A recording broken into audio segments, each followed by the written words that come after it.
Shedeur Sanders got drafted. We didn't know where he was going to land. Quinn Ewers got drafted. We didn't know where he was going to land. And you're probably asking yourself, why are you talking about this on a Sunday? And why is Dave Shumate on here instead of a Sunday Fun Day? Is this Sunday Fun Day? Is this the Overtime Drive? Well, it's a little bit of both because of our schedules are crazy. So welcome on into the Overtime Drive. He's Dave Shumate. I'm Cole Thompson. And today we discuss everything that happened in the spring superlative window. Who were the biggest winners of the spring transfer portal window? Who is impressing to where we feel good about their direction going into 2025? And what else needs to be done before the end of this transfer portal period? Whatever you want, make sure that you like the video, hit the ring notification, and of course, subscribe to the channel because we talk college football every single day. Download the podcast version of the show, wherever you get your podcast listening systems. Follow us on the socials, link in the description. Follow Dave at Dave Shumate SEC, me and Mr. Cole Thompson, and check out all of our great work found at Unfiltered.com. And as always, this episode is proudly brought to you by our friends over at FanDuel.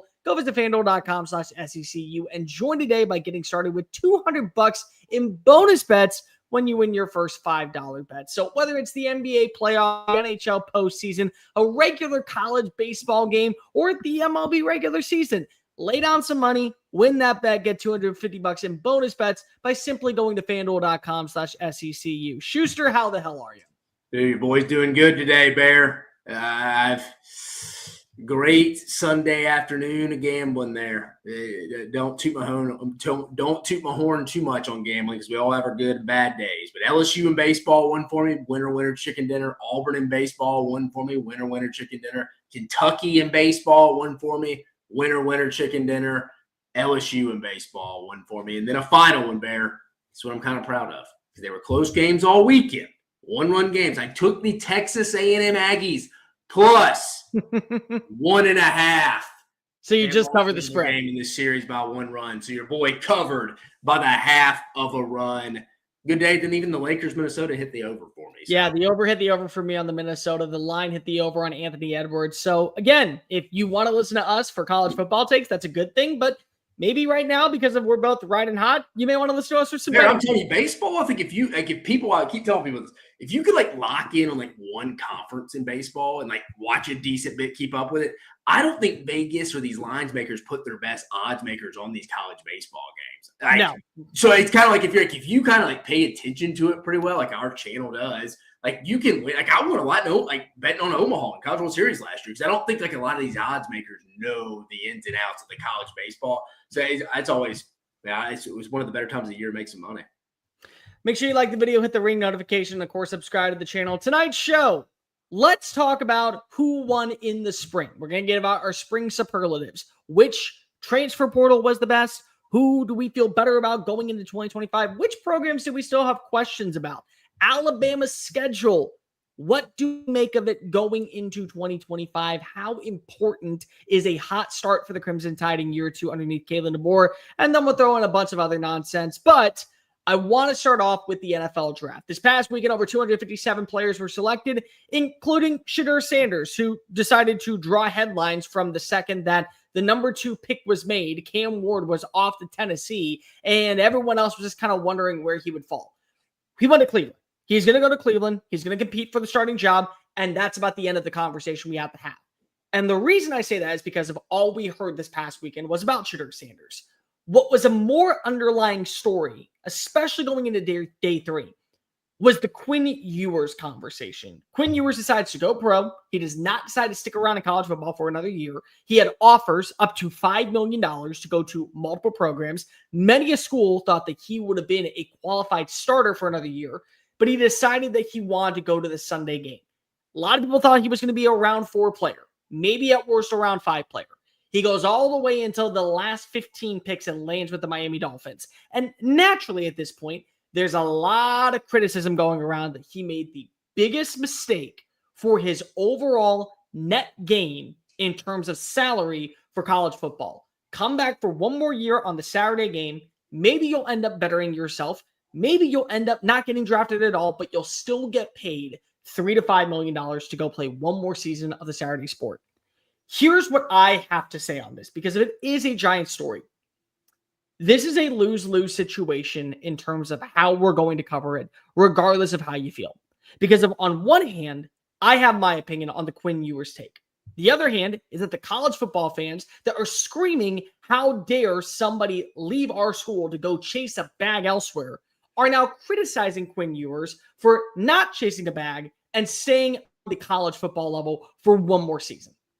And I have an issue with that because there's two ways to look at the scenario.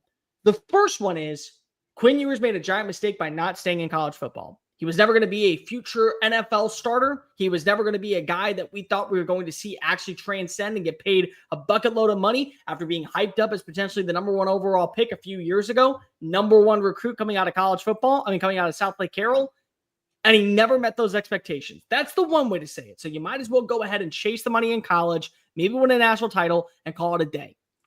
And then there's the other way to look at it.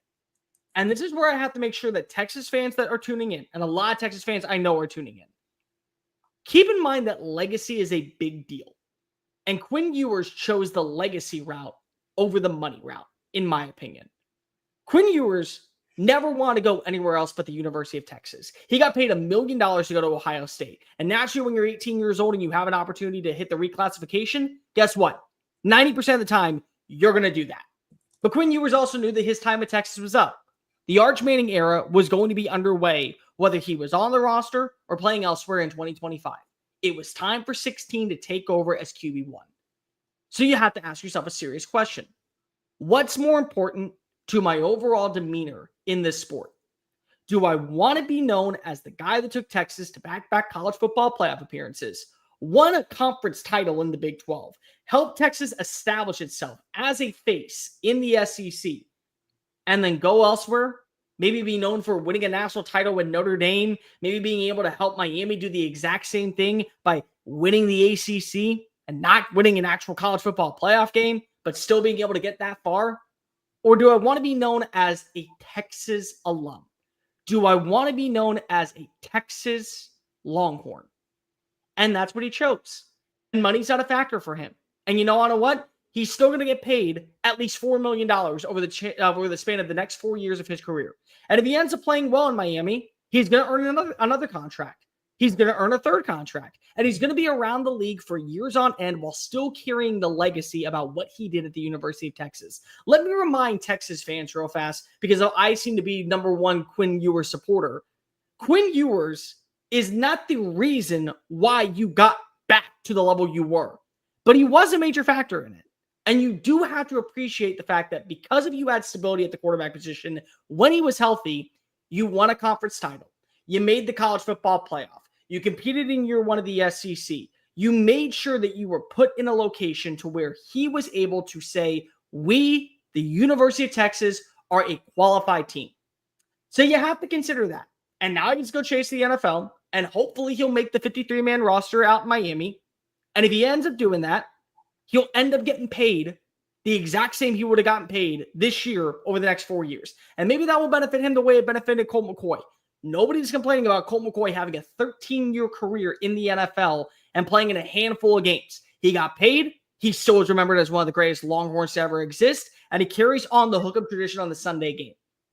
Maybe that's how you got to view Quinn Ewers. Instead of chasing the money to go back for another year in college football, he decided to buy into, you know what? I want to be known as a Longhorn. Best of luck in your future endeavors, Arch Manning. Continue the legacy of winning culture down on the 40 acres. Yeah, I think it's everybody's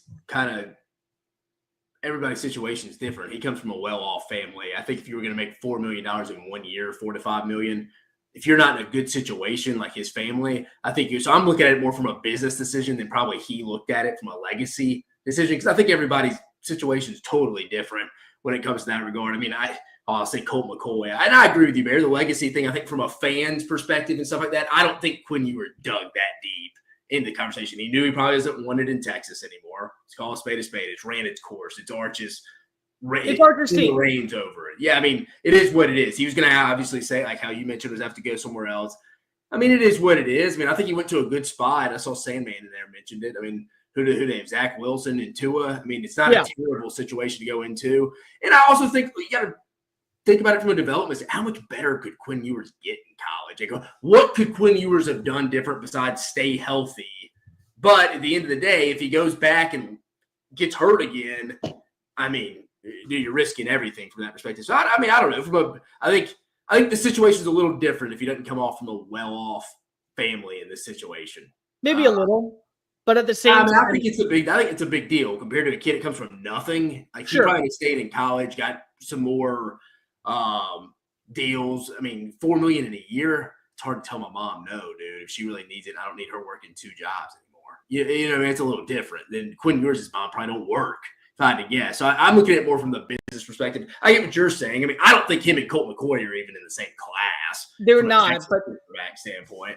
They're not, but when you also think about where Texas was before Quinn Ewers arrived and where Texas is. No, I think there's something to be said for him to be like you can say what you want about him, but good Quinn. I mean, Quinn, he gave you some memories. I mean, dude, you want a playoff game. You had your big win in Tuscaloosa. You made it to the SEC championship game in Texas's inaugural year in the SEC. I know it wasn't great there, but still, you made it to the conference championship game. So, I mean, I'm with you, Bear. I don't think it's bad. Again, I think any realistic Texas fan wouldn't have anything against Quinn Ewers. No, but you also have to realize he set a record in the Big 12 championship on the way out of leaving the conference. So that will be something that will. Yeah, but I'm asking, do any Texas fans have problems? I'm just saying in college football in general, because I saw so many tweets this weekend. Quinn Ewers made the biggest financial mistake by not going elsewhere rather than going to the NFL draft. And I completely disagree with that notion because I know this kid from being in Southlake, Texas, growing up in the area and rooting for the Longhorns. His entire goal was to be a part of Texas football culture. He didn't want to be a part of Notre Dame. He didn't want to be a part of Florida State. He didn't want to be a part of Miami's lore. He wanted to be known as a Longhorn. And what will he be known as for the rest of his life? Not the 1 year where he played 4 snaps for $1 million in Columbus, Ohio, but the 3 years he started and brought Texas back from being a non-bowl eligible team to a team that at least saw some life on offense, to a Big 12 champion, a conference champion for the first time since 2009, and a team that now has, in my opinion, probably the brightest future of any roster outside of Georgia in the SEC moving forward. Yeah, and that's because of what Quinn was able to accomplish. I think he should be viewed highly in Texas's eyes. I don't see he should, but anybody out there who's saying, well, a financial decision or not, it doesn't to me matter because it's about your legacy. It's too early to tell. It's too early to tell if it was the right decision financially or not. Again, I think we're having a different conversation if he doesn't come from the background, he comes back. Sure. But I think from the overall standpoint, I don't know, we'll see. I mean, give it a couple of years. If he ends up playing for 15 years in the NFL as a backup, he's going to get paid more than he would have for the 1 year that he would have spent elsewhere. And his legacy will always be, I helped Texas get back to where it was. And in my opinion, that means something. That to me means something as much as it does to be drafted in general. And the problem is that I can't stand when people speak out of both sides of your mouth. The people who are screaming, how dare a player leave us to go chase a bag elsewhere, are the same ones criticizing Quinn Ewers for going to the pros and leaving a program on the highest note that he possibly could have. That's where I hate the criticism. Either be all in on Quinn Ewers and what he was able to accomplish and what he did for the University of Texas and embrace that he chose, I want to be known as a Longhorn rather than go chase a bag and potentially a college football playoff berth than be a guy that didn't go to the NFL. In my opinion, that's where I draw the line in the sand. And that's where I look at Quinn Ewers and say, you made the right call. Now, he may or may not have in the next 5 or 10 years. We don't know what the future holds.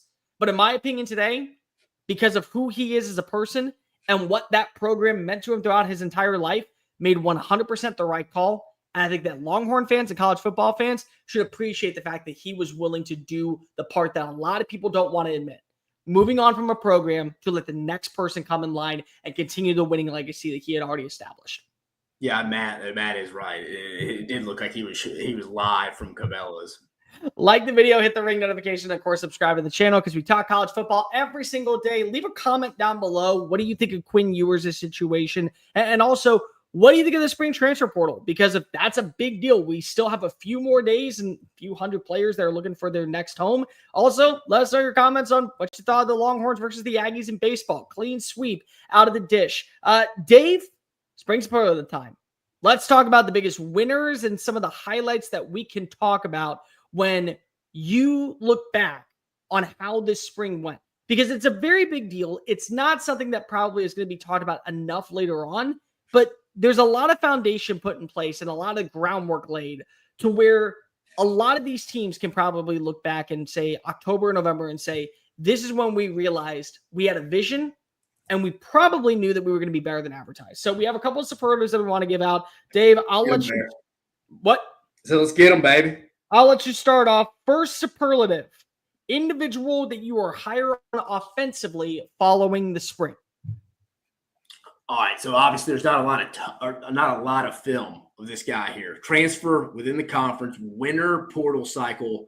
Talk to someone very close to the program. They feel very good about this one. They look. Bauer Sharp coming back to the boot. I think former quarterback at Southeastern, transferred to Oklahoma.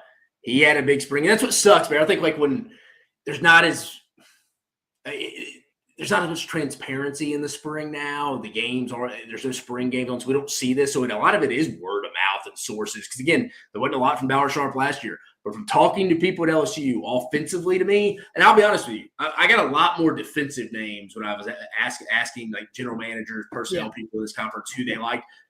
This was one of the one more other guy, but I'm just for this sake, I'm going to say Bauer Sharp. This was brought up multiple times, so I'm going to roll with this one. I think Bauer Sharp is going to be someone that I think people are going to kind of just throw under or dismiss because, hey, I mean, yeah, y'all talked about him high last year going to Oklahoma, and that's right. Everybody was high on him. I think I had him pretty high on one of the better tight ends going into the season last year.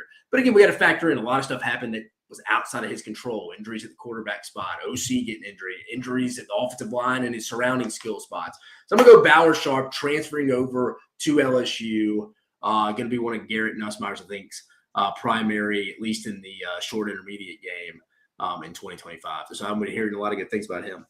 If we're just going to go based off of players that I'm higher on than most, it's going to be the freshman that came on into Gainesville, Florida. It's Dallas Wilson, hands down. This is a playmaker who I believe can be the reason why we talk about Florida getting to that 9-win range. And that's a big deal because when you look at what Florida's schedule is, it still is one of the toughest locations in college football. It's not at Oklahoma's level. There's probably a few in the Big Ten that you look at and are wincing over. There's certainly a few in the ACC based off of their standards that you're at. But I look at what a Dallas Wilson can provide. That 6'3", 215-pound frame, already mastering the offense without a healthy DJ Lagway. And just feeling like, hey, kid's been here for a quick cup of coffee. He is acting like a second-year pro. That, to me, speaks so much volume about what the magnitude and the upside is for his role. You go back and you watch the spring game. How many times he was cooking at the line of scrimmage, just making quick, clean cuts, finding ways to get on open across the middle of the field, easy catches, wasn't dropping balls, was locked on in with the quarterbacks. I see that and I say to myself, he's a freshman. He is a 17-year-old.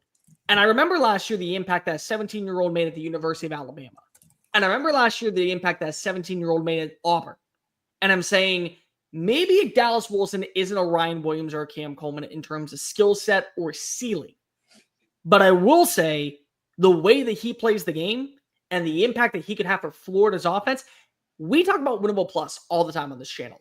And I'm telling you, when I say winnable plus, I'm saying there is a game that is won because of this player. Dallas Wilson will single-handedly win a game, I think, for Florida next year. I don't know what game. I don't know if it's against a ranked opponent. I don't know if it's in a premier matchup.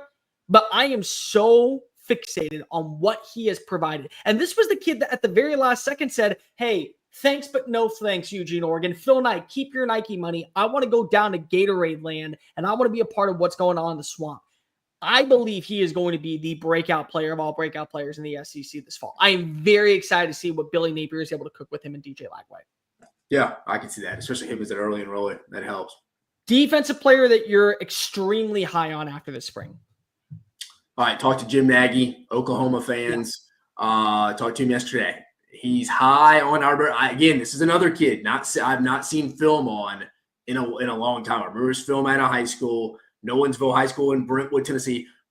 Taylor Wine, defensive end, is a Brent Venables guy going into his redshirt sophomore year. Did not play a lot his first 2 years.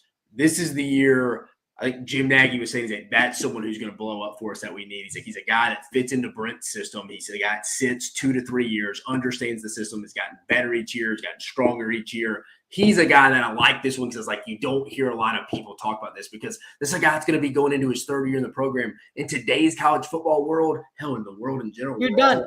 we're all wanting like immediate gratification. So if a true freshman doesn't play well his first year, or a transfer comes in his first year doesn't play well, like he's just forgotten.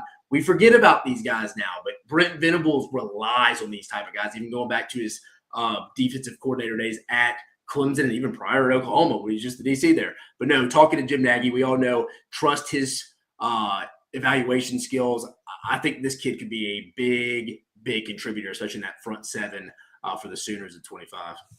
I look at Gabriel Brownlow-Dindy leaving College Station and going to Columbia. They need help on that defensive line. He's a veteran that had offers from every school in the country coming out of high school, and eventually went down there for the historic 2022 class. Never was able to find his footing on the field, but the skill set is there. You talk to anybody about what his upside is and how he plays the game and how well he is able to rush the quarterback and what he looks like in practice.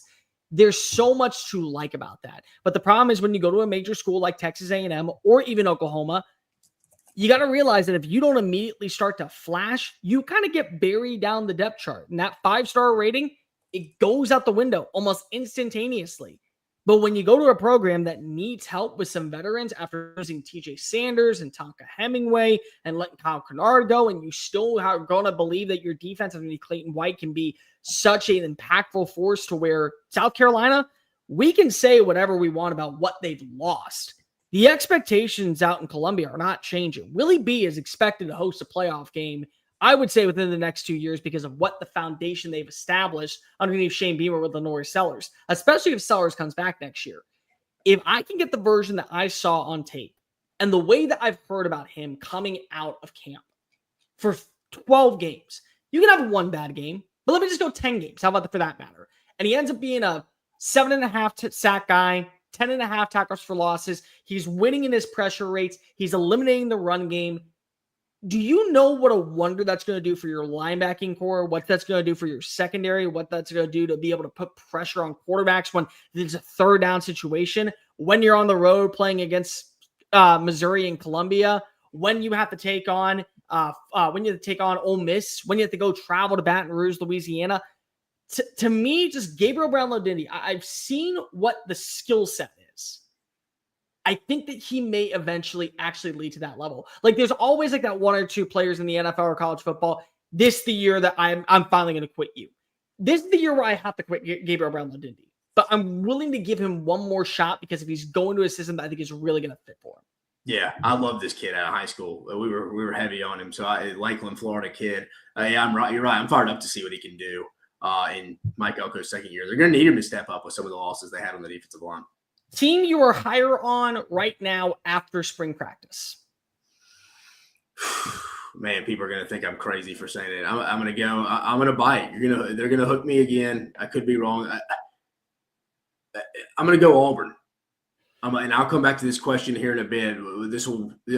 I'm foreshadowing here. So I think Auburn. I mean, I think a lot of it is because I think it is year 3. Again, I think it goes to the NFL draft this year, goes to show you. I mean, Keandre Lambert-Smith and Jarquez Hunter are the only 2 guys drafted. I mean, what are we doing? I mean, it goes to show you it's a combination of what Gus Malzahn was doing on the back end, how many misses they had, and Brian Harsin. That's who you got to give the blame to.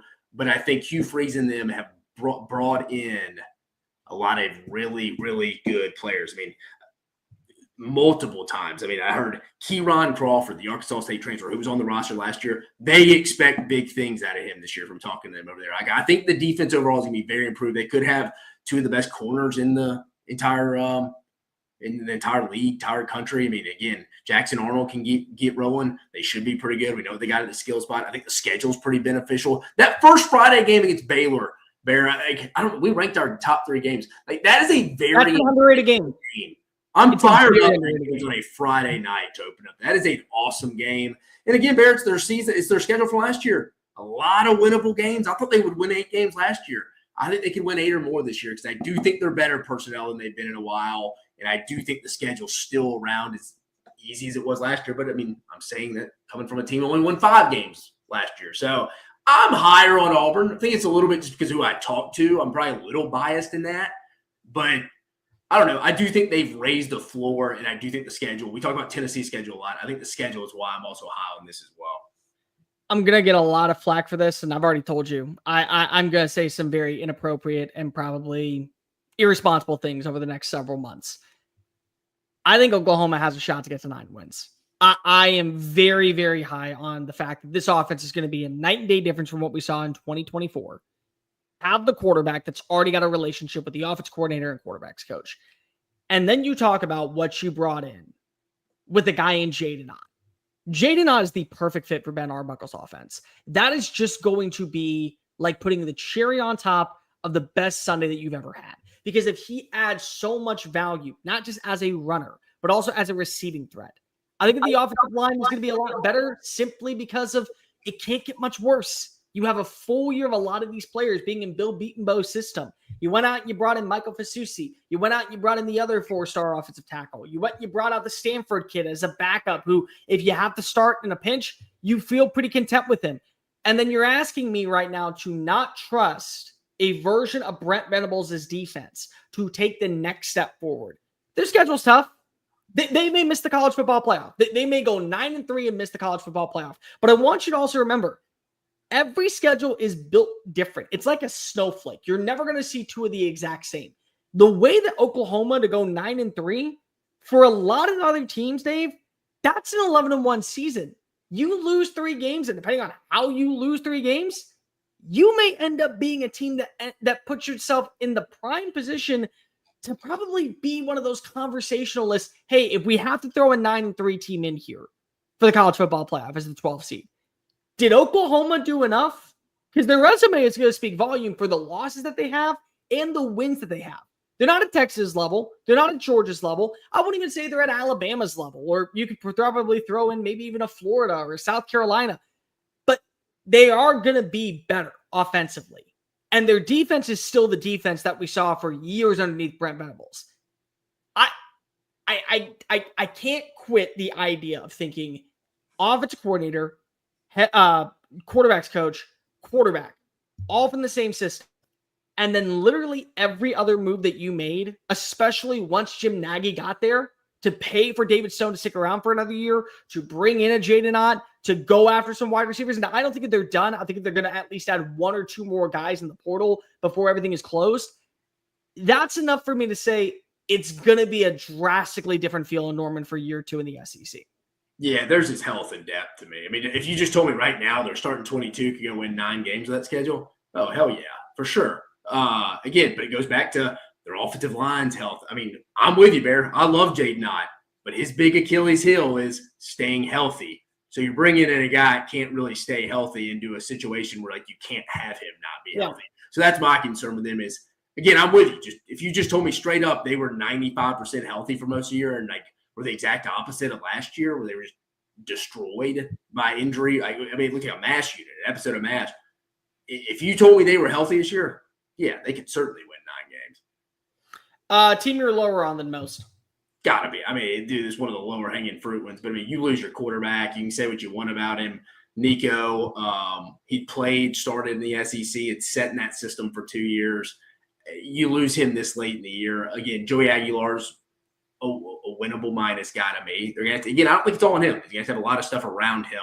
The receivers, somebody's got to step up. Offensive line, someone's got to step up. Someone's got to replace Dylan Sampson. Again, I'm more confident in that. I like the running back unit a little bit better, and I have some other questions on that unit, or on offense. Then they lose a lot of their better players on defense outside of Jermod McCoy. I don't think they can be as good on defense, and that's no one's fault. I just think they're going to drop a little bit there inevitably because they were really good last year.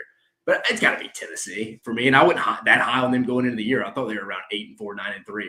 I feel like they're really in that 8-4 spot for me now. They were a 9-win team for me with Nico. They're a 9-win team for me at best, probably with Joey Aguilar. At worst, they could miss a bowl game altogether. But at worst, that could happen. But I'm not ready to go that far. For me, Texas A&M, I'm lower on. And it's unjust, and it's probably not entirely fair to go based off of the spring game, because if they were missing so many starters on the offensive line, they were missing pieces defensively. But I do wonder about Marcel Reed. And those throws that he was making, several really bad overall reads, and the inability to find a Casey Concepcion, to find a Mario Craver, to build kind of that rapport, and you really having to trust your ground game to kind of pick up any yardage. That to me does not scream that we're going to be this 10-win team that maybe punches its ticket to the college football playoff in year 2. I like the portal additions. I think Casey Concepcion is a really good wide receiver. I think that he could be a 1,000-yard playmaker and somebody that changes the way that we view the passing attack. I love their ground game. I think that their defense is going to be better than what it was last year. I think their secondary is going to be much more strong on that back end because of it's a full year of working with Mike Elko. But you're asking me to trust this quarterback room, and you're asking me to see A&M build with Marcel Reed. And I think that there's a lot of flash to his game and a lot of things that when you look back and say, this is why they said he was the best fit for Colin Klein's system. And then there's going to be a bunch of bonehead mistakes. You want to know what I actually think about Texas A&M right now? Last year, when we talked about LSU and how LSU felt like at times when they were rolling, they had an opportunity to be a sleeper for the college football playoff. And then Garrett Nussmeier or the play design would be such a bonehead mistake. It cost them a win and it cost them an opportunity to strike. That's Texas A&M for me this year, where a lot of people are going to say, well, they can get to that 10-win range. And I'm saying to myself, I think that they probably could get to that 10-win range, but if you're asking me to put the ball in 10's hands to find a way to get that dub, I think that they're going to be another 8-4 year on the horizon. That's just my 2 cents. Yeah, I mean, I think it's a smart move right now. I'm with you. I lean their 8-4 area right now until I see a drastic improvement from Marcel Reed. Biggest transfer portal addition who will make the highest impact of 2025? I mean, it's going to come for me the most important position in the sport, most important position in all sports, the quarterback spot. If you don't have one, you can't win a championship. I think the low-hanging fruit is John Mateer for me at Oklahoma. I mean, it has to be. I mean, for the Oklahoma to go win 9 games like me and you were just talking about, Baron, like I mentioned, if they stay relatively healthy, I think they certainly can. But if you told me John Mateer wasn't or was below average or wasn't as advertised, I'd say no way. Like he has to be good for them to win 9 games, and I think he certainly can. Again, he's my favorite addition out of the transfer portal, winter or spring. So I'm fired up if I'm a Sooner fan about him coming in, like you mentioned with Ben Arbuckle. Again, they can't be near as injured as they can last year. I mean, that was wild how bad they were bitten with the injury bug last year. But no, I think it's John Mateer because also how good he is, and I think it's at the most important position in this entire sport. You got another guy besides a quarterback, just for fun? I think Isaiah Horton can really elevate Alabama's passing game, especially, again, I think Ty Simpson's a massive question mark. But I think their top 3 receivers, from what we hear from Isaiah Horton in the spring, you add him with Jeremy Bernard, and we know about Ryan Williams. I think that could be a massive. I mean, imagine, Bear, if he was like 1A and 1B with Ryan Williams. And I mean, you both agree. I think the most consistent guy last year was Jeremy Bernard. He's one of the most sure-handed guys in the conference in the country, underrated, under the radar guy. Plays that little John Mechie role for him if you want to go back a little bit. But no, I would probably go him. It would be a guy that if you told me not to name a quarterback. I won't go quarterback because Mateer's probably the most impactful, and I agree with you on that just because of what the position is. I'll go with 2 other ones. I think Ahmad Hardy coming on in from Louisiana Monroe, especially for what we know about the offense underneath Kirby Moore, that's an underrated move. That's a guy that last year had over 1,300 rushing yards in the Sun Belt. And a lot of people kind of were like, hey, who's this kid out of nowhere? Well, he's a now starting running back in the SEC at Columbia. And I think that, again, if we're talking about this Missouri team that may end up getting to 9 or 10 wins because of what their record is, you got to be able to have a stable run game. They had a stable run game when they got to 11 wins with Cody Schrader. They had a stable run game when they had Nate Noel and Marcus Carroll take pressure off of Brady Cook last year. I think that you need to have that. And I think that the pairing of him and Jamal Roberts is going to be really interesting. And again, you just take pressure off of what Bo Pabula is going to be as a quarterback as he gets acclimated being a full-time starter. That's really important. But I've already said this is my favorite transfer portal move, not named John Mateer in this entire cycle, either cycle. Jack Entries for Texas, I think, is the most important piece to the success of Arch Manning this year for one main reason. You trust the tight ends in Steve Sarkisian's system. You always have. Jatavian Sanders, when he was in Austin, you trusted that him and Quinn Ewers were going to have at least a good rapport. Maybe it wasn't an elite to where it was Brock Bowers 2.0, but it was a good rapport and it moved the sticks and you had that consistent force across the middle of the field. Gunnar Helm came in last year, and how many times was 85 the right answer to what you wanted across the middle for a first down game for Quinn? And you didn't have that going into this spring. You had some tight ends. You felt good about maybe the future of the position, but you didn't have that.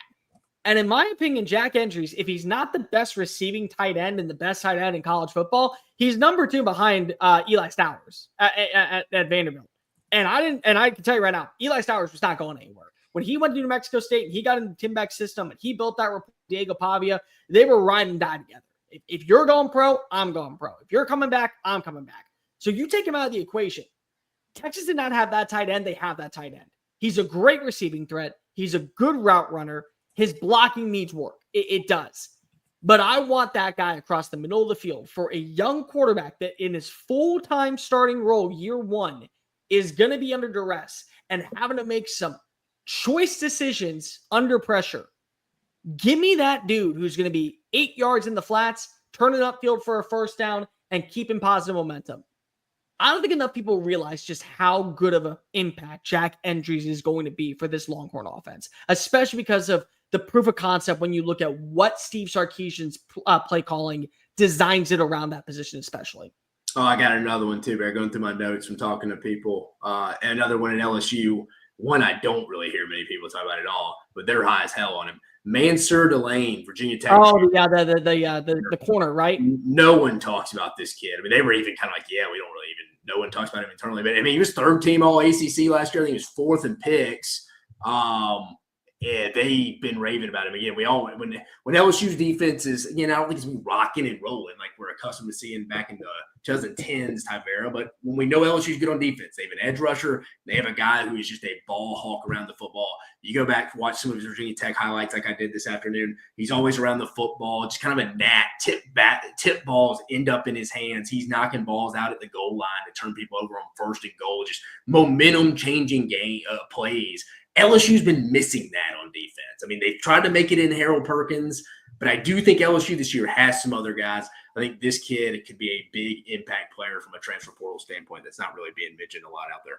I'll go one more defensively. Justin Okoronkwo for South Carolina, I think could be really intriguing because of they lost both Debo Williams and Terrence Knight and Demetrius Knight. So you're replacing both your starting linebackers. And this is a German kid that still has yet to hit his impact. Like, do you remember when Bjorn Werner was at Florida State and he was just learning how to play the position and he ended up becoming a 1st-round pick? Like, I don't think it's at that level, to say the least. But you're telling me that Clayton White gets a kid that has all of this athletic skill, but it's just not properly honed into the right spots. He's coming to my team, and he may end up being a reason why we get 95 tackles, 4 or 5 sacks, 6 or 7 tackles for losses, an interception. And you also pair him alongside with the Florida State transfer, Sean Murphy. You pair him with him. That might be enough to where it's like, hey, we lost 2 veterans and we lost 2 guys with years of playing experience. We're going to miss that impact in terms of leadership and experience, but we're not going to miss the athletic traits or the play style. They're still going to work in that capability. So defensively, I'm a lot higher on Justin Okoronkwo than I think a lot of other people, at least going into this portal period. Yeah, interesting. Those kids just need pure development because the game's so much faster when they move to the States. Team you honestly still have no idea about heading into the summer months? Oh, it's Ole Miss for me. It's got to be for me. Just because, I mean, they lost so much. I'm not saying they can't win 8, 9 games. I mean, they won 9 games last year with this roster. And we saw the NFL draft. I mean, phenomenal weekend for Ole Miss from that perspective. What do we know about? I mean, I think Austin Simmons is going to be pretty good.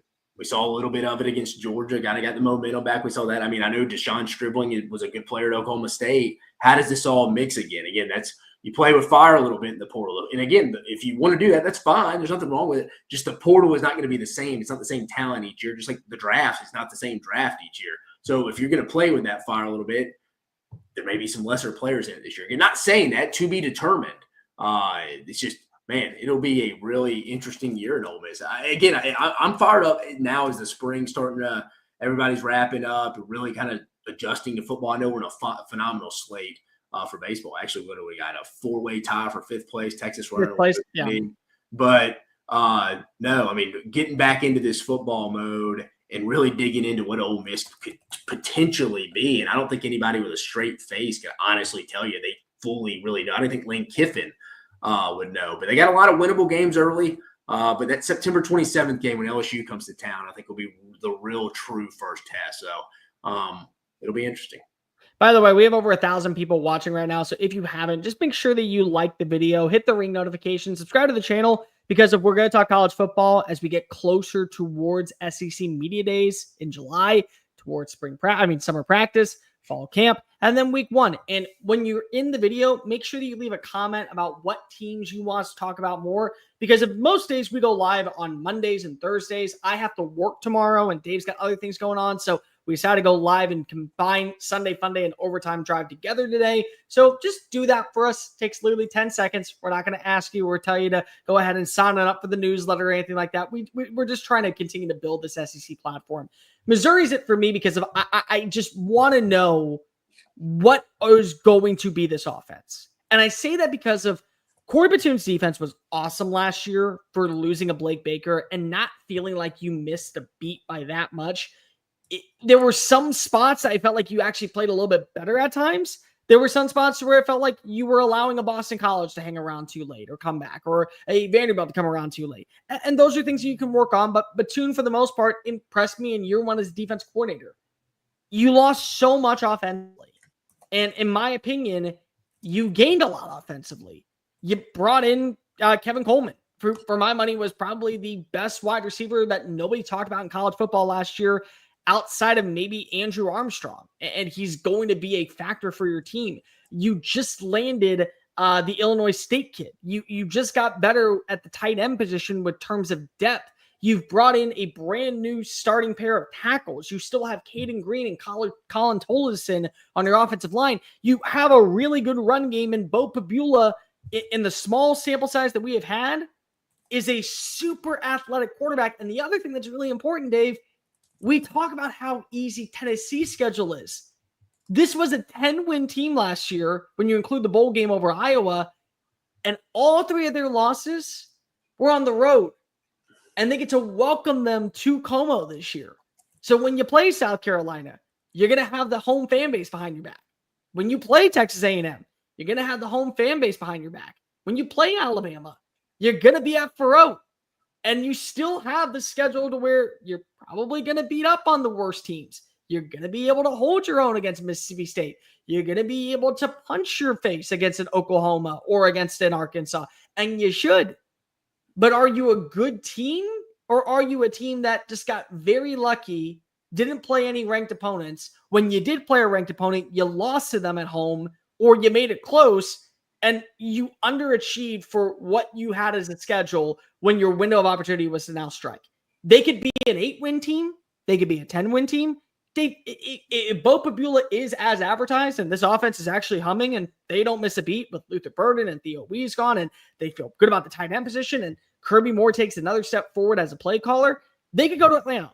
They absolutely could go to Atlanta, and Eli Drinkowitz at this point kind of get to toot his own horn and say, hey, I'm a top 5 coach in the SEC. Don't believe me? I've won 32 plus games in the last 3 years. Shut up and try and get to my level. He could do that. Or they could go 6-6 and be one of the more underwhelming, lackluster programs in college football this year. And both are available. And I think both right now, I don't know which is more likely. You're probably a little higher on them. I don't think they're an SEC championship contender. Again, you may be a little higher on them, but me and you are about on the same floor, though. Like, I think that schedule, you're exactly right there. 6-6 is probably should be the floor, especially at this point with Drink. But no, I don't really see them. Again, I don't see them being better than last year. That wasn't really an SEC title contender. So I think they drop a little bit. I think they regress. Again, and you lost a lot, so I think they're going to naturally regress. How much you think? I go 2 games, probably. A good over-under be 1.5, probably. So you're saying that they'll be, what, an 8-win team? 7-5, 8-4. I'd probably be in that range. Really? Yeah. I mean, again, I don't know anything about really Bo Pabula. I don't think anyone really does till we start seeing the bullets fly. I don't think he's going to be as good as Brady Cook was last year. I mean, if he is, man, that's impressive by Kirby Moore and Eli Drinkwitz. What do you think the win total is at FanDuel right now? For them? Yeah. Probably 7.5. I don't know, but I can tell you what, I'm probably going to take the over, which is why I'm telling you guys to also take the over at FanDuel.com. See how easy that was to transition into talking about FanDuel, because we have the wait being over with baseball back in full swing. And now you can go ahead and bet on MLB games or SEC baseball games or college basketball, NBA games or NHL games, all at FanDuel. Because right now, FanDuel is celebrating the return of the MLB, the start of the NBA postseason, the NHL postseason, and so much more by giving you $250 in bonus bets when you win the first $5 bet. Lay down $5, win that bet. You're going to get $250 in bonus bets, from all the steals to home runs to lineups filled with all of your favorite bets. Or if pitching is more of your fancy, FanDuel has a deep bullpen of bets from strikeouts, shutout innings, inning jams, whatever you like. Go place your first bet. You can go ahead and bet right now by going to FanDuel.com/SECU. And when you win that bet, you get $250 in bonus bets. Some of my favorite plays this upcoming week, I'm absolutely hammering the over on Tarek Schoolbull's strikeout rate. And I'm also hammering the over on Jacob Wilson's hits per game. It's averaging about 2.5. He's averaging about 3 hits per contest. So go ahead, throw down some money. Make sure you throw down at least $5 when you win that bet. You're going to get $250 in bonus bets by simply going to FanDuel.com/SECU. That's FanDuel.com/SECU. Make every major moment count with FanDuel, the official sponsor and partner with Major League Baseball. Disclaimer: must be 21 and present in select states or 18 and present in D.C. First online real wager money only. $5 first deposit is required. Bonus issue with non-withdrawable bonus bets would expire 7 days after receipt. Restrictions apply. See terms at sportsbook.fanduel.com. FanDuel is offering online sports wagering in Kansas under the agreement of the Kansas Star Casino LLC. Gambling problem? Call 1-800-GAMBLER or visit FanDuel.com/RG. Call 1-888-789-7777 or visit ccpd.org/chat in Connecticut or visit mdgamblinghelp.org in Maryland. Hope is here. Visit gamblinghelplinema.org or call 800-327-5050 for 24/7 support in Massachusetts, or call 1-877-8-HOPE-NY or text HOPE-NY in New York. Few more spring superlatives to give on out. By the way, we have over 1,100 people watching, so just make sure that you like the video and hit the ring notification. Dave, next one, probably my favorite one on this list. Player you're most excited to see after spring? Man, I've said it all fall or all spring, all offseason. I think this is going to be another. I think the SEC's got a lot of question marks going to the year. I think every team has major question marks. The team I feel most confident about probably heading into the year, and I even Kirby Smart replicated it, would be Alabama. But I will say this. I keep saying it all the time. Quarterback position is the most important position in all of sports. There's a question mark right now for them. Ty Simpson, not saying he won't be good, not saying that, but it is a question mark. I'm interested to see how he transitions into this Ryan Grubb offense. I mean, Ryan Grubb came out in the spring and said if they were playing a game, it was him. I think Ryan Grubb will be really good for the culture on that side of the ball. Again, we know him and Kalen DeBoer know each other like the back of each other's hands. He's kind of the bad cop, and Kalen DeBoer is the good cop. They need that. Ty Simpson's a coach's son, Jess Simpson. I think this is a very, very good mesh here, but also at the same point, I mean, like I said, if you told me Ty Simpson was good, I think Alabama can realistically win the SEC championship. I'm really interested to see him, and I think that first game in Tallahassee will tell us a lot this year. Again, I'm not ready to say Florida State's going to be good or bad, but again, you're playing against quality Power 4 competition. It'll tell us a lot, especially in a road game. So Ty Simpson is the player, because I think if you told me he was good, that's my favorite to win the SEC for heading into 25. So Ty Simpson there. Yeah, I don't want to go with that route only because it feels like the right answer. I'll go with somebody that I'm betting a lot of hope and putting a bucket load of stock into. It's Garrett Nussmeier. Nussmeier this year, I think, can do one of two things. He could take that jump forward like Joe Burrow and like Jaden Daniels, win a Heisman Trophy, lead LSU in points per game, in number one scoring offense, and with the way the defense, I think, is going to take a step forward, win the college football playoff. I mean, win the SEC, potentially the college football playoff, and make that jump forward. Or he ends up achieving and it leads to a 9-win season, and everyone is talking about how LSU just can't get the job done underneath Brian Kelly.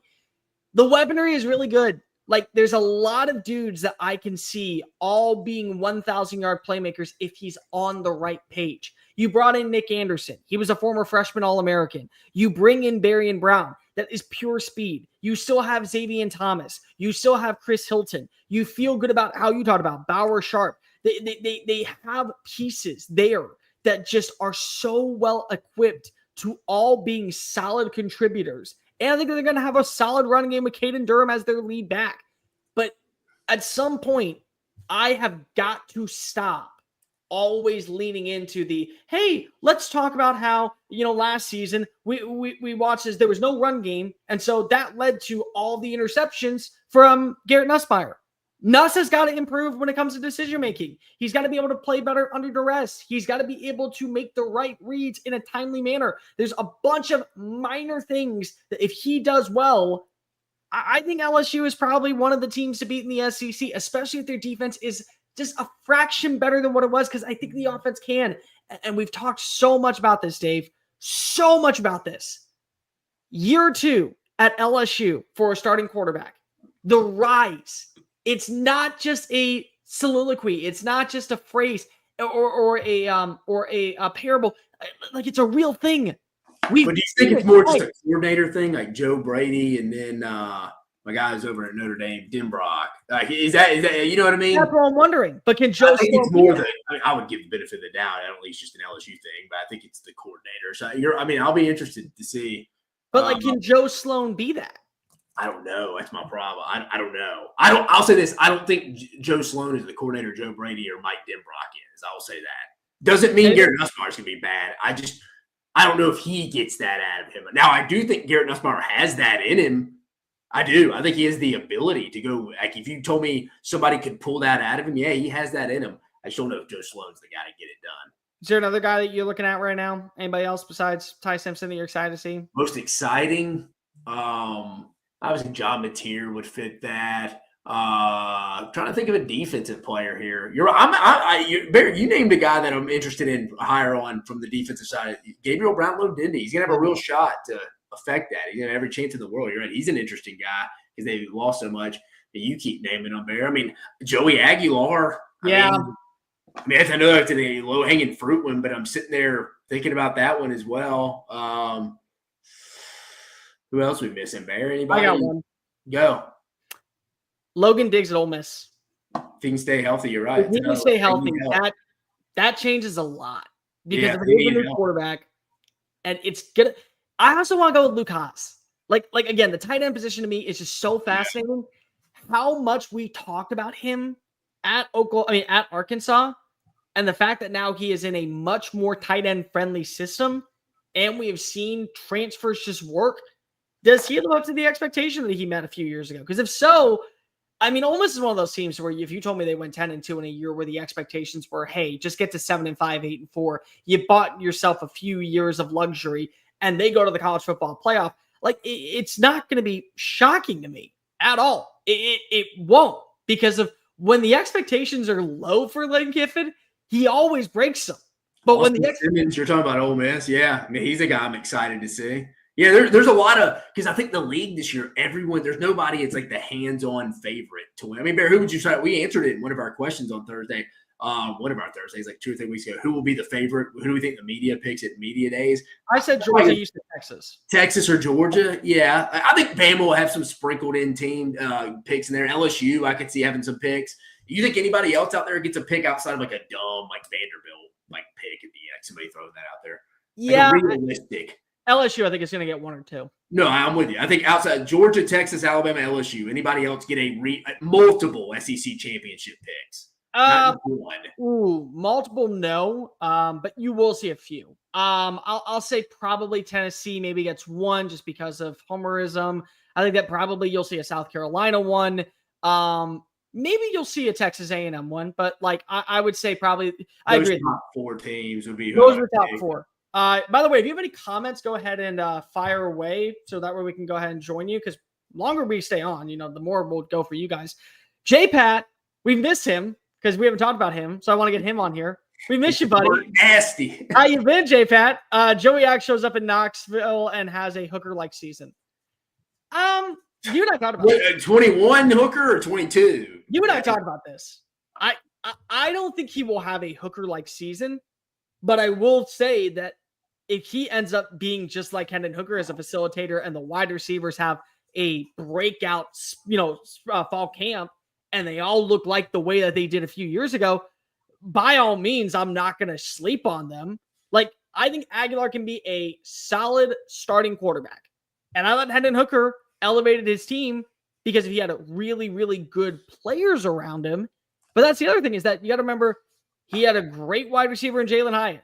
He had a great wide receiver in Cedric Tillman. He had Brew McCoy. He had solid tight end play. He had a lot of running back help with Jalen Wright, with Jabari Small, with what they were able to do. Do you have that? Because if you do, by all means, like I'm at least willing to throw it out there.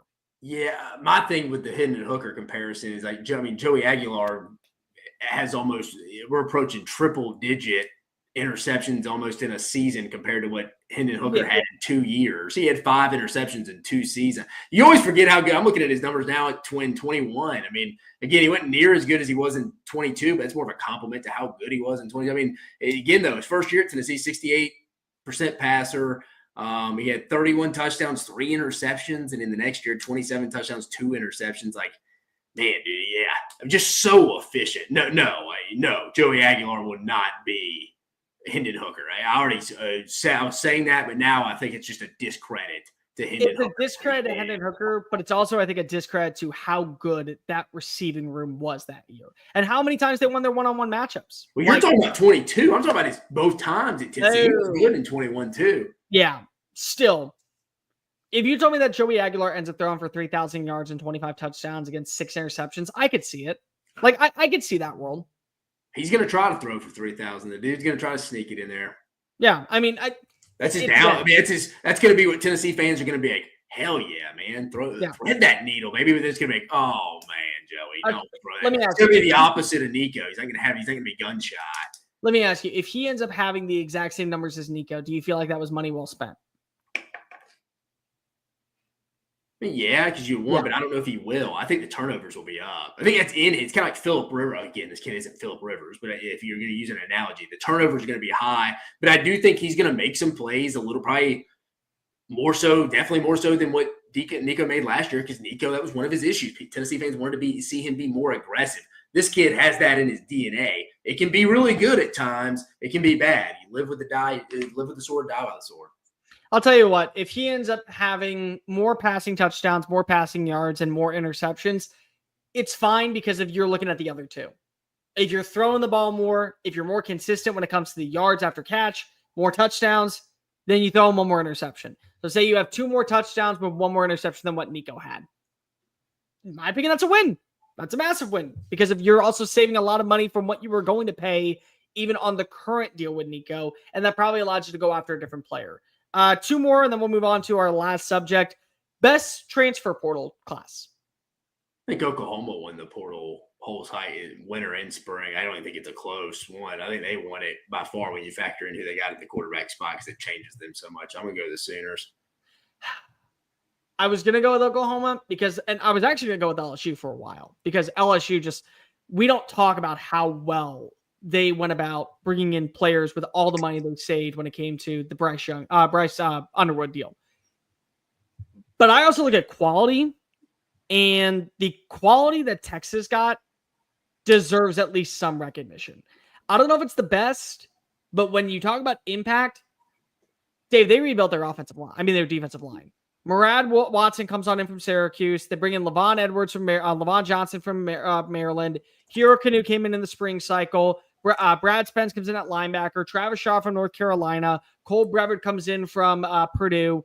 So they got a brand new interior defensive line that already is going to be on paper at least positive. Not saying that it's going to be the best overall defensive line like in years past, but they were riddled this past year when it came to talent. Like I've seen so many people talk about Texas having the best front 7 in college football.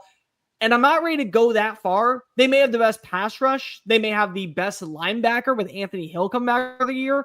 But that interior defensive line took a massive hit. And I didn't feel that way when you watch Byron Murphy and T'Vondre Sweat go pro last year, because they still had Vernon Broughton. They still had Alfred Collins. They still had Barron Sorrell. They're all gone.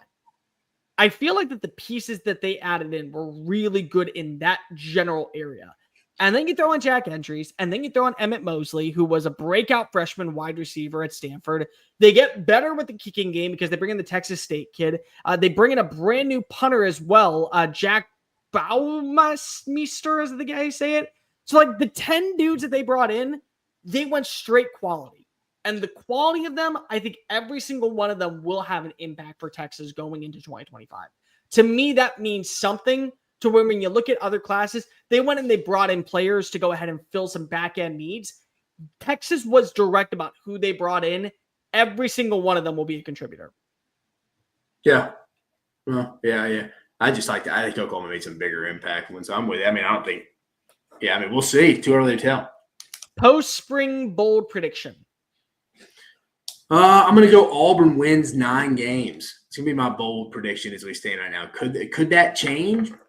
Sure. Maybe going into the season. Again, like I said, this is the time of year I really kind of let baseball go another 2 weeks. I really start to lock in kind of on the football stuff. Again, we do the preseason football magazine with Blaine Gilmer too. So we got to lock in on the SEC from that perspective like we do here every day, the SEC Unfiltered. But I think for Auburn here, again, manageable schedule. That game against Baylor will set the tone not only for them and Baylor.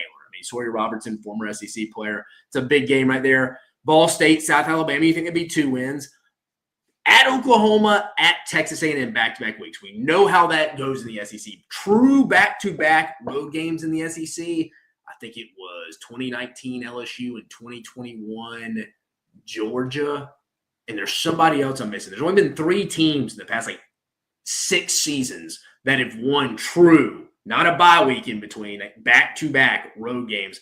That's a big one. They need both of them, but they can live with one of them. Georgia comes to town, so let's give them 3. We'll give them, say they beat Baylor, Ball State, South Alabama, and they split Oklahoma and A&M. Because again, I don't see them getting to 9 if they don't beat Baylor. So that is 4-1 heading into Georgia.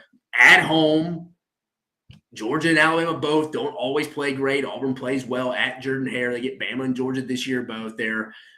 Let's just give them a loss for conversation's sake. Missouri at home, I'm going to give them a win. Arkansas away, I'm going to give them a win.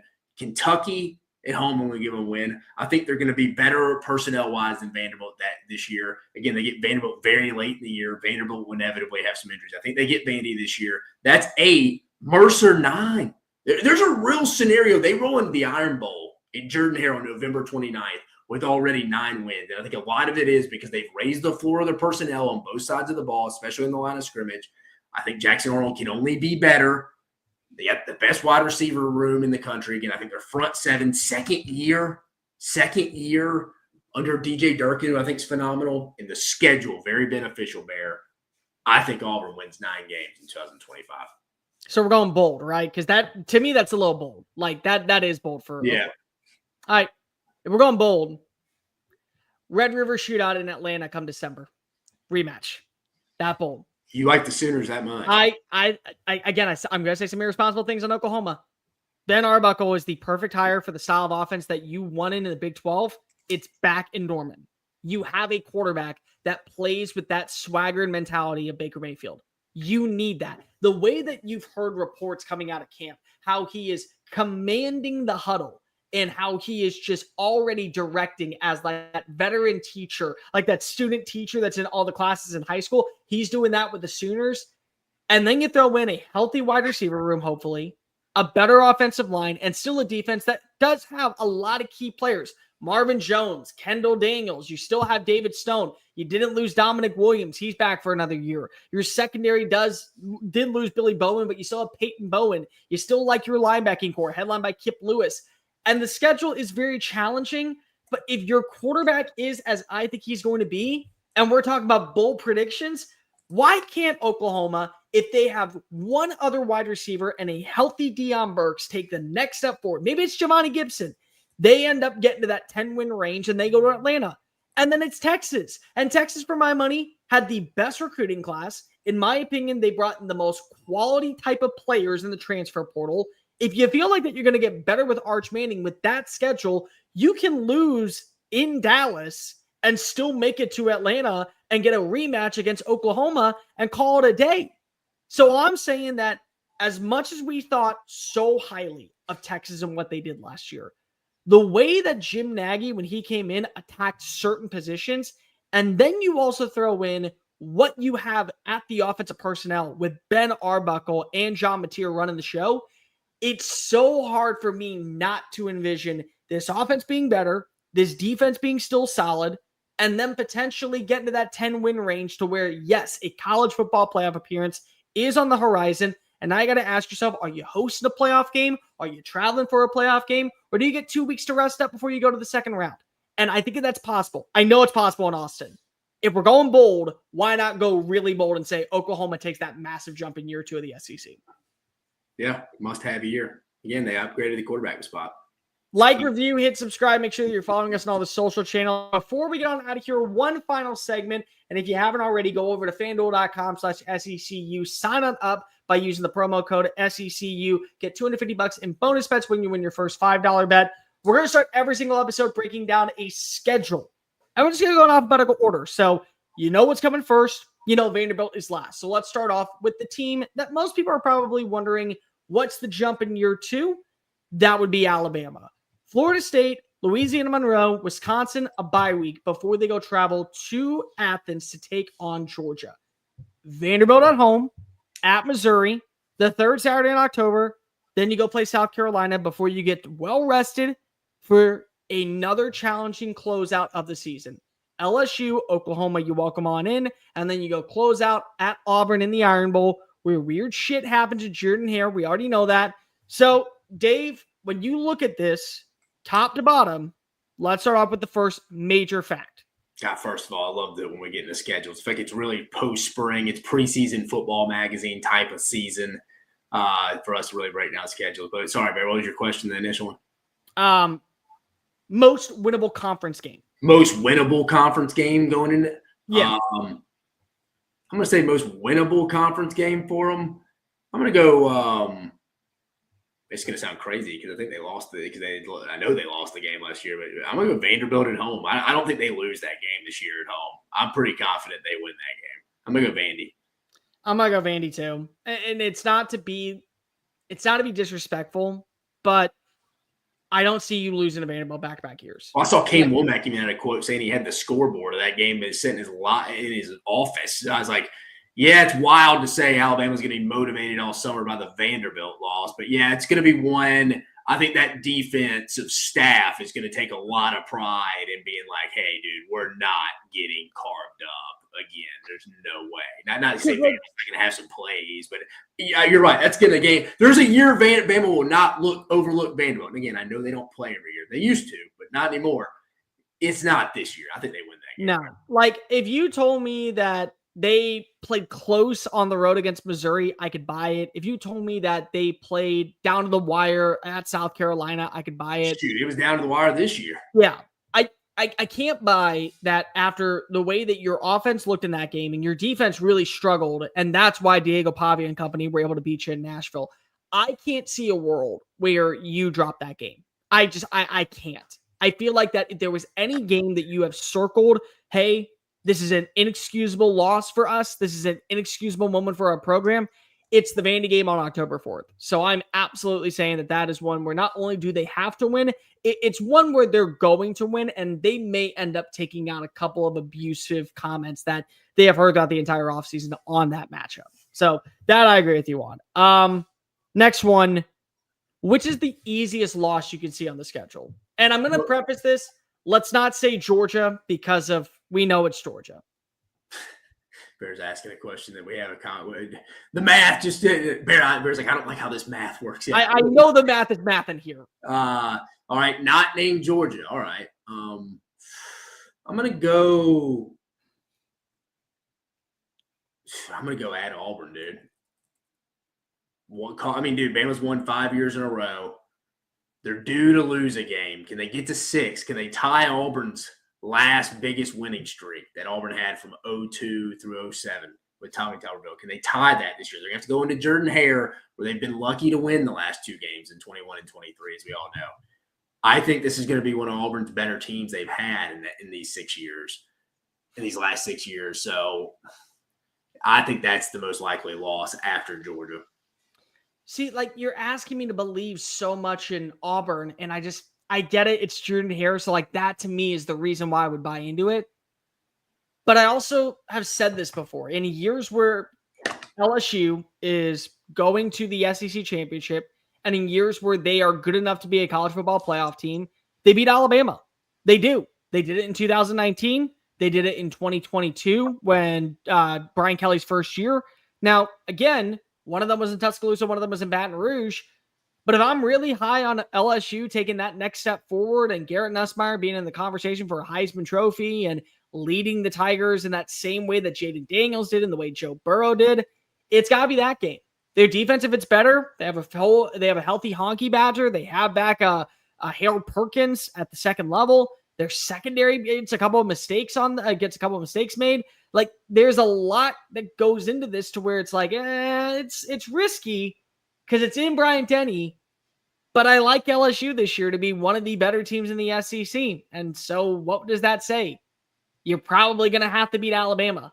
I think that's a losable game. I think it's probably outside of Georgia the most losable because of also, Dave, look at this real fast. Georgia, brand new starting quarterback. We already know about Vanderbilt. Missouri, brand new starting quarterback. South Carolina's losing a lot defensively. Tennessee, brand new starting quarterback. Oklahoma, brand new starting quarterback. Florida State, brand new starting quarterback. Auburn, brand new starting quarterback. Yeah. You got a guy that's been in a system for 4 years. Like, in whether or not it's Mike Denbrock's system, Joe Sloan laid a foundation down. Oh, no, I'm not saying Garrett Nussmeier is not going to be good. I'm just saying I don't think he's going to go have a Joe Burrow 2019 type season. Right, but if you do think that, and I think he can have that, you probably got to beat Alabama. So it's like, that's where my brain is. Yeah, that's sure. where my brain is. You had what Joe Burrow did. You have to win every game. No, and then J-Pat. It's not Tennessee at home. That went down the drain after Nico left the door, J-Pat. If Nico was there, I maybe would potentially. But again, do I see Josh Heupel win a big road game? And don't give me 21 or 22 LSU at 11 a.m. where LSU fumbles the opening kickoff. That doesn't count. I'm talking about Oklahoma last year. No, Oklahoma ended up with a losing record. No. I'm saying, like, what they go beat somebody like Alabama or Athens, or Florida hasn't had great teams recently and they've struggled there. Josh Heupel definitely has a road problem. I said it a lot going into last year. I even think the Tennessee fans who wear the brightest orange glasses would admit, offensively, for games or halves, they disappear against quality competition on the road. 3 must-win games. So you look at the entire schedule, 3 games that you have to win. Which are they? They have to win. It's got to start off the first game. You got to set the tone at Florida State. I know Florida State may not be very good, but you can't lose that game to open up dude, got to talk about the boiling point of this program. Like, Kalen DeBoer would be 14 games in, and you'd have tons of people wanting to get rid of him. Especially what Florida State did last year. I don't care if it's on the road. Got to set the tone there. I think they got great leadership. I think that team will be fired to play the game. So I think it starts off with Florida State. Then I think it's LSU. I think LSU's second. I think LSU, they got to win that game. And then I think finally, I'm going to say Tennessee probably 3. Not because it's the most difficult. I think you just got to hold that serve at home at Tennessee. I almost went Auburn, but I'm gonna go Tennessee. But I think you can make a lot of cases for the third one. But I think definitely starts off with the season, man. You got to set the tone. I think you got to look good in this game. Like, I think you really need to go treat this game like, hey, let's just get through this. We need to look good, like, set a statement, send a message to the rest of the league and the country in Tallahassee. And then I'm with you, Bear. Again, usually when Alabama or LSU's good, this game means a lot. That November 8th matchup in Brighton, he's second. And then I'll go Tennessee, but part of me too wants to go Auburn. So again, I'll go Tennessee though as the third one. Cool. You go Tennessee. I will go Auburn. I think you have to win the Iron Bowl. I do. I think that you have to, because this is the thing that I've always wondered. We talked about this when it came to Kirby Smart. Was it a Nick Saban thing or was it a Bama thing? And what happened last year? Kirby Smart still lost to Bama. So it is a little bit of a Bama thing right now. It is. Just a little bit. Just maybe not the entire thing, but it is. Is it a Jordan Hare thing? Or is it that was Nick Saban's kryptonite at times? Losing in sporadic fashion in the final game of the regular season in a rivalry matchup? Was it that? Because we've seen Auburn play in Tuscaloosa. We've yet to see Kalen DeBoer play at Jordan-Hare. So that's one for me. LSU is another one for me because of, again, you want to be known as that team that ends up getting a win and setting kind of the tone for the back half of the season. Remember how well everyone looked at Alabama and said, if this is the version we get the rest of the year, they're going to the college football playoff with Jalen Milroe, who was coming off terrible losses to Vanderbilt and Tennessee. I think that that's, again, a tone setter for the back half. And I want to go with Oklahoma because of it just feels like the way you lost last year was embarrassing, knowing that you were right there at the finish line to go to the college football playoff. And then we wouldn't even have this conversation about SMU versus Bama versus Ole Miss versus South Carolina. But I go Vanderbilt. I don't care at all what your record is in terms of program 5 stars or what you bring in the transfer portal. It's Alabama and it's Vanderbilt. You can convince me on a bad day, a very bad day, you will lose to Oklahoma. There is no scenario in the history of college football where an Alabama team with that much talent should ever lose to Vanderbilt, even if they landed 4 or 5 stars. You just shouldn't, ever. And so to me, that is more of a game to where, hey, that logo that we wear on the side of our helmet, that number that is attached to us, that script day, that carries a lot of weight, especially in this part of the country. We are not losing to the Commodores, and we are not losing at home to the Commodores. To me, I can forgive a loss in the Iron Bowl. I can forgive a loss to LSU. I can forgive a South Carolina homecoming loss. If I'm an Alabama fan, it's really hard for me to stomach back-to-back losses to Vanderbilt.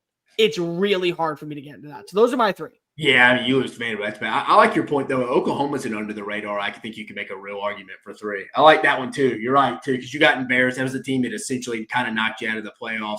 They're at your crib. Again, that could be a big game late in the year because I'm with you. If Oklahoma's healthy, I think Oklahoma could come in this matchup where both these teams need to win this game to continue on to the playoffs. I like that one. Alabama's ceiling. I mean, 12-0. You think that? I think they can win every game, yeah. I could say that about a couple of different teams. But, again, if you told me Ty Simpson played at a winnable plus level, if that's all you told me, that's the only information I had on anyone going into the 2025 football season, I would say Alabama won the SEC because I think they got enough leadership back on defense. They got 3 starters back on the offensive line. I think that's serviceable enough. You got Jam Miller. Again, they don't really run a lot of this system with Kalen DeBoer, Ryan Grubb. They kind of run running backs. Again, they don't always like to run the football, and they usually only have one bell cow. Even going back to the Dylan Johnson days in 2023 when they went to the playoffs with Michael Penix in Washington. I think if Isaiah Horton lives up to be it, they have a legitimate top 3. I think Auburn's probably got a little bit more depth when you got it on like Malcolm Simmons. Oh, from a depth standpoint, for sure. Top 5, I would go Auburn, but I think that combination could be up there with Auburn's top 3 too. Like if you told me Isaiah Horton was up there, because me and you both feel the same about how consistent Jeremy Menard, and we know the ceiling with Ryan Williams. He's just going to get stronger this offseason because I think things are going to be thrown at him differently this year. But no, I think the ceiling's 12-0 if they stay healthy. Again, that's my concern with them a little bit though, just like a lot of teams now. Very thin. Very, very thin. At important positions too. At very important position. See, I have too much respect for every team in the SEC that's going to contender this year. Oklahoma, I think could be in that conversation. I think Tennessee, if Aguilar hits, could be in that conversation. I'm not ready to doubt South Carolina. So I go 11-1 because of it. Just with this many teams that you face off against, it's not the toughest schedule in the SEC, but it's not the easiest. To give them credit, their non-conference slate. You play Florida State and Wisconsin. And who knows what they're going to be. Maybe we'll look back and say, hey, Wisconsin ended up being 9-3 and Florida State got to 8-4. Like that could be a thing. We don't know. So you're telling me Florida State, if let's say they're at their peak, it's a 9-win team. Wisconsin at their peak, it's an 8-win team. Georgia, Missouri with that schedule. Tennessee ends up being in that 8-9 win range. South Carolina, LSU, Oklahoma, and Auburn all take necessary jumps forward. You're going to lose a game. So my ceiling is 11-1. It's just a respect factor to what is the SEC just in general. But I agree with you. Ty Simpson holds a lot of the keys. If he takes the steps that you want to see with Ryan Grubb in his offense that works and is very quarterback friendly, I mean, they could blow out Vanderbilt. They could blow out Missouri. They could beat the brakes off of Tennessee. They could easily. They can manhandle. They can manhandle South Carolina. They could get their ass whooped by LSU if LSU is as advertised, and then go on a winning spree and score like 82 points in their last 3 games combined. Like that could be it. That's their ceiling, and then they're right back in Atlanta, and we don't have to worry about Alabama missing the college football playoff because the only thing we're wondering is, are you hosting a game at Bryant-Denny or are you already on to the next round? That's the ceiling, because I agree with you. Their wide receiver room from the top 3, arguably one of the best in college football. One of the best in college football when it's at its peak. But that's their ceiling. What's the floor is the next part. Yeah. Floor for me, I'm going to go 8-4. Yeah, I see a world where, they say the quarterback spot doesn't. Again, Florida State's going to throw stuff at them. They ain't seen. You got a different coordinator now. Gus Malzahn's there, which adds an interesting dynamic to that game. But no, I mean, I could see that. I mean, you could definitely lose to Georgia. You could lose at South Carolina, I think, certainly. You could lose to LSU, certainly. Oklahoma, I think, is a team you could definitely lose to. I mean, throw Tennessee if Alabama's bad. Again, you say it's not working with Ty Simpson. So you just say Joey Aguilar ain't playing better going into that game. And certainly Auburn. I mean, you see 6 very losable games. Wouldn't shock me if they only won 2 of those if they hit the injury, if the injury bug's not kind to them, because, again, they're thin at certain spots. And then the quarterback position really isn't painted in. They got to go to Keelan Russell earlier than they probably want. And then obviously we know in the SEC as a true freshman, I don't care how good you are, there's going to be a learning curve. So 8-4, I would say. I go 9-3. Again, it's a respect factor to what I think this defense is going to be. The thing that I walked away with out of what was A-Day that wasn't A-Day of old, but still a pretty solid A-Day that we knew, they're going to be better on the back end because of the depth they have there. Like, it's going to be one of those things where I look at the safety play, I look at the cornerback play, I look at the Husky role. They're going to have guys all competing for first-team reps to where if one of them gets injured, you're not going to feel like you're missing a beat. I think that the defensive line is still going to be a pretty solid unit. I think another underrated guy that was added in this offseason was Kelby Collins coming on in from Florida. I think that's a really good fit for what Kane Womack's defense wants. But I agree with you. The offense is what it all matters on. If you have to turn to Keelan Russell, not because of Keelan Russell is just kicking ass in camp, not just because of he's already looking like the next big-time player, but because if Ty Simpson is costing you drives and Austin Mack is not the answer, that's a problem because it is a freshman in the SEC. I don't care who you are. That's a challenge if you don't have a solid run game. And I'm not saying you have like 3 or 4 great running backs. I'm saying one dude that can just move the ball. If your offensive line is still awful the way it was at the right tackle spot with Pritchett last year, with times in the interior of the offensive line, like if that's what you're looking at, and you don't see Parker Brailsford take a step forward, and Cam Dewberry doesn't meet the expectations like he was supposed to when coming on in from Texas A&M. Yeah, Dewberry is key to the team too. You could lose to Georgia, barely beat Vanderbilt, struggle but still get by Tennessee.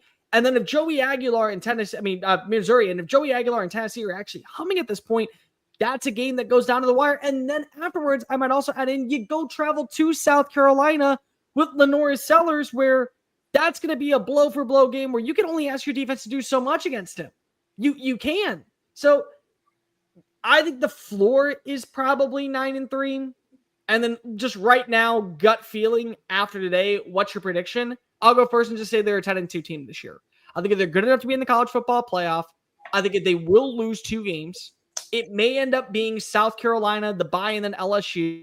It may end up being back-to-back undefeated. They go into Athens, they kick Georgia's ass, and then somehow they lose to LSU and Oklahoma, and they have to win the Iron Bowl to guarantee their spot in the college football playoff, and they do.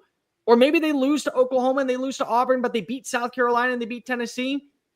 I think that they're going to have still some struggles offensively at times. I don't think the running game is going to be perfect.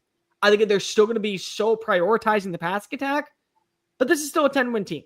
And I think that a lot of people that were shitting on Kalen DeBoer, they're going to have to eat a little bit of words, eat a little bit of crow. Humble pie, you might add in. Because you're going to the college football playoff. Like a 10-2 team not going to the college football playoff does not factor in the SEC. It means something in the Big 12 and in the ACC. You're a 10-win team in the conference. You are going to the dozen dance. And I think that Alabama right now feels like a playoff team. Yeah. I mean, I think they have the best defense going into Agreed. the season by far. I mean, best secondary. I mean, Damani Jackson could be the first corner in this league drafted next year. They got Bray Hubbard who came on. He got back from injury. You know what's crazy about Damani Jackson? Damani Jackson may not even be the best cornerback on his team.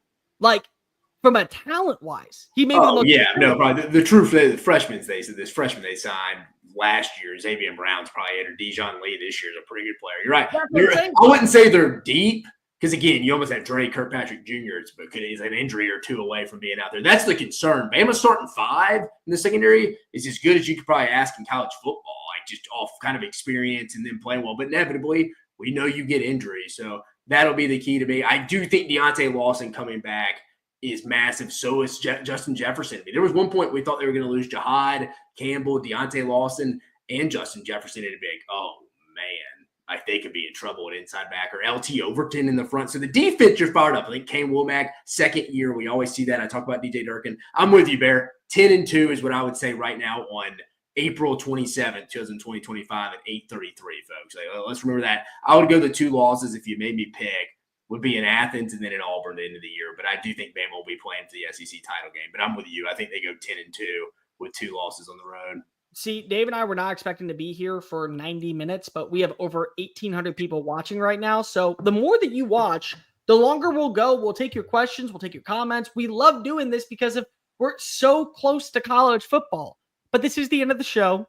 Like, review, hit subscribe. Make sure that you're following us on social media. TikTok, Facebook, Instagram, Twitter at SEC Unfiltered. Follow Dave at Dave Shumate SEC. Me and Mr. Cole Thompson. Check out all of our great work found at secunfiltered.com. And a quick programming note. The overtime drive was tonight because it's not going to be on tomorrow night. We are going to be off until Thursday. Thursday is a fun show because Dave and I are on the phone. We're making some calls. We're getting the right people to come on in. We got some guests lined up.